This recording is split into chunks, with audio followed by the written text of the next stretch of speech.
Every time you step onto a plane, you're part of this incredible act of trust. You're trusting this amazingly complex machine, sure, but you're also trusting a whole unseen system of people and procedures that keep it safe, flight after flight. Today, we're going to pull back the hangar door and take a look inside that system. And this quote from the FAA really gets to the heart of it. This isn't just about wrenches and wires. It's about a deep, fundamental trust that we all place in the hands of the professionals who maintain these aircraft. Their work, honestly, is the bedrock of aviation safety. The entire world of aircraft maintenance orbits around this one single concept: airworthiness. And let me be clear, this is not a suggestion. It is a strict legal and technical requirement. It means an aircraft isn't just built right, it's in a perfect condition for safe flight right now. So to really get our heads around this, here's our flight plan. We'll start with a system of checks, then look at the people and tools that make it happen. We'll also dive into what happens when human error creeps in, and finally, we'll peek into the future of aircraft maintenance. So how exactly do you keep a multi-million-dollar jet airworthy? Well, it's a bit more involved than just kicking the tires. It's a highly structured process, often known as the alphabet of checks. Okay, so maintenance basically breaks down into two big categories. You've got your line maintenance, which includes the frequent A and B checks. Think of these as quick checkups, often done overnight to handle routine stuff. Then you have heavy maintenance. This is the big leagues, the C and D checks, which are massive, deep overhauls that take a plane completely out of service for weeks or even months. And just look at the scale of this. It's incredible. An A check, right? That's maybe 70 man-hours of work. But then you jump to a C check, and you're looking at up to 6,000 man-hours. And then the D check, once every decade or so, a staggering 50,000 man-hours. It's an almost unbelievable jump in complexity. Here's a perfect way to think about it. An A check is like your car's routine oil change, maybe topping off the fluids. A D check? That's like taking your car, stripping it down to the bare metal frame, completely rebuilding the engine from scratch, and then putting it all back together. It is that intense. Now, obviously, doing all this takes more than just a good plan. It takes highly skilled people and, just as importantly, a whole arsenal of specialized equipment on the ground. At the absolute center of this universe is the aircraft maintenance technician, the AMT. These are certified pros who are legally, ethically, and personally responsible for the safety of an aircraft. When an AMT signs off on a job, they are putting their name and their license on the line, vouching for the safety of every single person on that plane. But here's the thing. The best technician in the world can't do their job with a standard wrench set. These incredibly complex checks demand an entire arsenal of specialized machinery that we call ground support equipment, or GSE.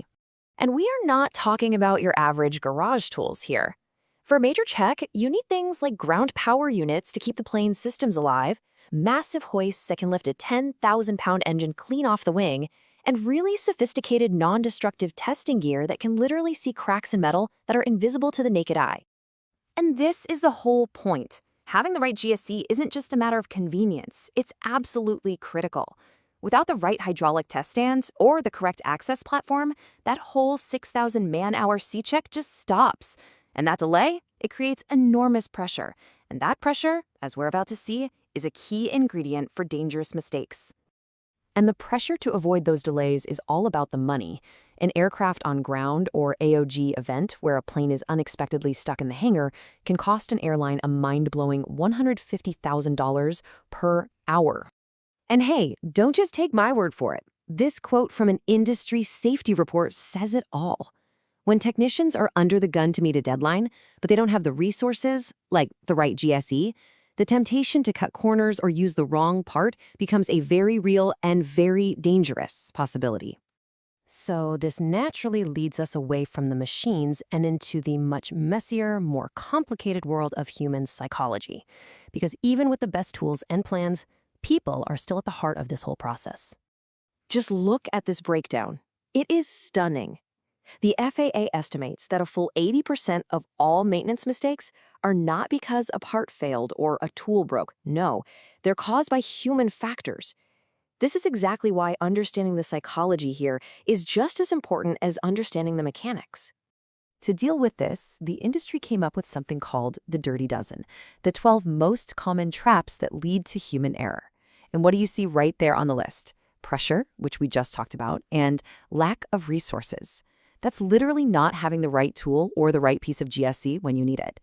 They aren't just items on a list. When they combine, they are a recipe for disaster. And that's the key. These things rarely happen by themselves. They feed off each other. There's a famous incident from back in 1990 that is a truly terrifying example of how a few of these small human factors can spiral into a life-threatening catastrophe. So, on British Airways Flight 5390, the cockpit windscreen just blew out mid-flight. The investigation found it was installed with the wrong bolts. Why? Well, the technician was under pressure, so he matched the new bolts to the old ones by eye in a dimly lit storeroom instead of looking them up in the manual. This wasn't one mistake. It was a chain reaction of complacency, a lack of resources, and pressure to get the job done fast. So, the big question is, how does the industry stop this from ever happening again? Well, the answer lies in completely changing the philosophy of maintenance, using technology to go from being reactive to being predictive. For decades, maintenance was all about hard time. That means you'd replace a part after a certain number of flight hours, period. It didn't matter if it was perfectly fine. Its time was up. But the future is on-condition maintenance. Using thousands of real-time sensors and AI, the airplane can now literally tell the ground crew, hey, my number 3 hydraulic pump is starting to vibrate a little weirdly. You should probably check it out before it fails. And the impact of this shift is just incredible. We're talking huge reductions in those surprise repairs and costs, which means fewer AOG events, way less pressure on technicians, and a major boost to the reliability and safety of the entire fleet. It's a win-win-win. You know, this quote really ties it all together beautifully.